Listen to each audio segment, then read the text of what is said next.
pertanyaan saya adalah jutaan tahun bumi ini dibuat, ada, Kenapa Tuhan? semesta ini ada, kenapa Tuhan tidak pernah muncul satu kali pun? Bagus, saya suka pertanyaan ketiga semacam ini ya.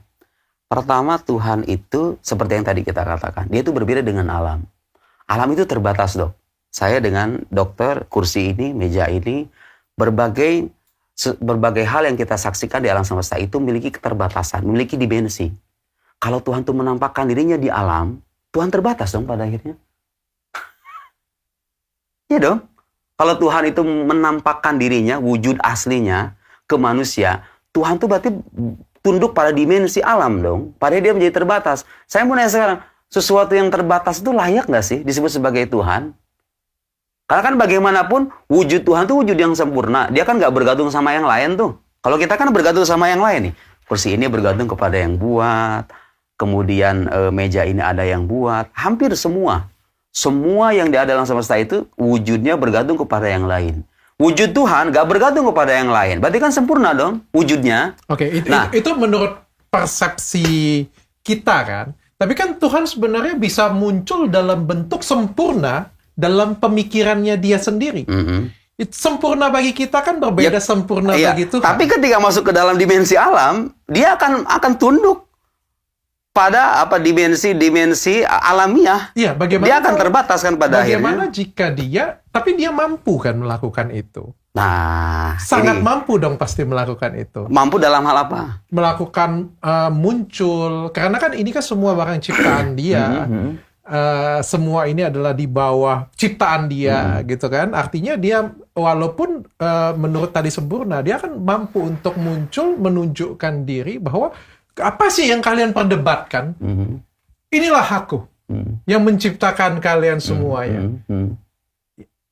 Saya rasa kalau dengan seperti sekali lagi ya, aku orang beragama, aku orang yang percaya. Iya, saya paham. Saya cuma berlogika saja. Tapi kalau misalnya Tuhan itu muncul seperti ini, itu gak bakal ada, kayak gak bakal ada orang ateis gitu ya. Itu semuanya beriman semuanya. Tapi dunia gak seru loh kalau kayak gitu tuh. Hah? Gak ada perdebatan saya dengan guru gembul loh kalau kayak gitu tuh. Iya kan? Gak seru loh, peradaban tuh gak akan muncul semegah itu loh. Dan dia keluar nih, semua dari Amerika sampai Alaska, sampai Indonesia semuanya bisa lihat, apa sih yang kalian debat? Iya, jadi makhluk dong pada akhirnya Tuhan itu kalau masuk ke dalam alam. Gede di langit gitu kan? Dimensi. Iya, bagaimanapun segede apapun dia, kalau masuk ke langit, masuk ke bumi dan langit, dia menjadi bagian dari alam. Atau muncul di TV. Logik kita itu begini. Nonton tiba-tiba TV-nya ganti. Iya. Ada jawaban lain. Saya kira itu salah satu hikmahnya apa? Supaya manusia itu jujur dengan rasionalitasnya masing-masing. Tuhan tuh menguji. Jadi gini, ada ayat dalam Al-Quran. Kalau Tuhan itu mau, Tuhan itu bisa membuat semua manusia beriman. Walau sya'a rabbuka la amana man fil ardi kulluhum jami'a. Kalau seandainya Tuhan itu mau, niscaya semua yang ada di atas muka bumi ini beriman semuanya. Kalau Tuhan mau. Tapi kan Tuhan tidak menghendaki itu. Kenapa? Pertama, Tuhan itu menghendaki kita sebagai makhluk yang bebas. Bisa memilih. Kita punya akal, kita punya nurani, kita punya panca indera, kita dibekali bekal. Dengan bekal itu Tuhan ingin kita menjemput pilihan kita masing-masing. Yang mau beriman silahkan beriman, yang mau kafir silahkan kafir. Tapi Tuhan itu dengan kesempurnaannya, rahmatnya, kasih sayangnya, dia mengutus manusia-manusia pilihan yang kita sebut sebagai nabi. Nabi ini sebagai bimbingan, sebagai pembimbing umat manusia. Supaya dia mengenal Tuhannya, supaya dia berjalan di atas jalan yang diridhoi oleh Tuhannya, dan seterusnya. Tapi setelah Nabi menjelaskan, Nabi itu nggak dipaksa untuk beriman loh. Coba sekarang saya mau sama dokter, mana yang lebih mulia? Mana yang lebih mulia? Manusia disetting sebagai makhluk yang bebas, dan konsekuensinya ada orang beriman, ada orang kafir, dengan kita disetting jadi benda mati semuanya. Mana yang lebih mulia? Mana yang lebih menjanjikan untuk peradaban umat manusia nih? Dengan kebebasan atau kita jadi benda mati semuanya? Kan bisa saja, memang bisa saja Tuhan tuh menjadikan manusia beriman. Tentu tidak dengan cara seperti yang tadi kita bayangkan ya, muncul di alam, kemudian tanpa Tuhan muncul pun, kalau Tuhan mau dia bisa buat beriman semuanya. Tapi Tuhan menguji manusia. Dengan cara begitulah kehidupan akan bermakna, ya kan? Ada pilihan-pilihan beragam tuh. Ada orang yang bermaksiat, ada orang taat, ada orang mukmin, ada orang kafir. Manusia diuji dengan pilihannya masing-masing dan kelak akan bertanggungjawabkan pilihannya masing-masing itu. Dengan rasionalitas, dengan hati nurani, panca indera, Anda bisa bertanya, Anda bisa berpikir.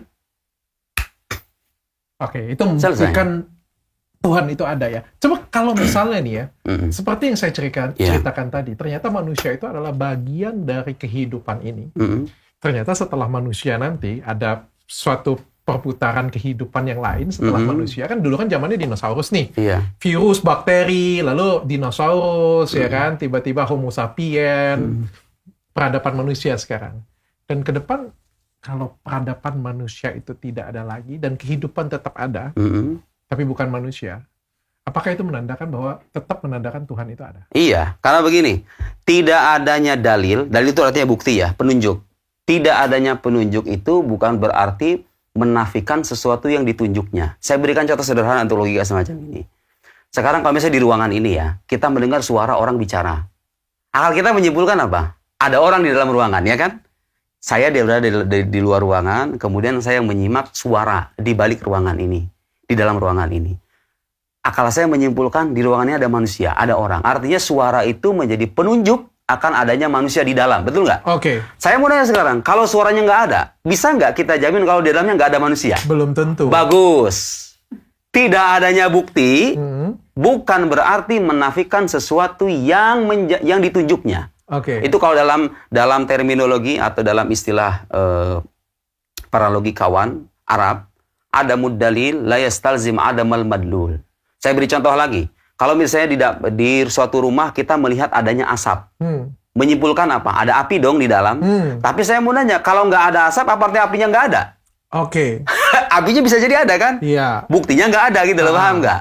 Boleh jadi ada api tapi nggak berasap. Oke. Jadi andai kata alam ini nggak ada, itu nggak bisa dijadikan alasan mengatakan Tuhan tidak ada gitu loh. Karena alam ini menjadi bukti. Sekali lagi, tidak adanya bukti atau sesuatu yang menunjuk bukan berarti tidak adanya sesuatu yang ditunjuknya. Oke.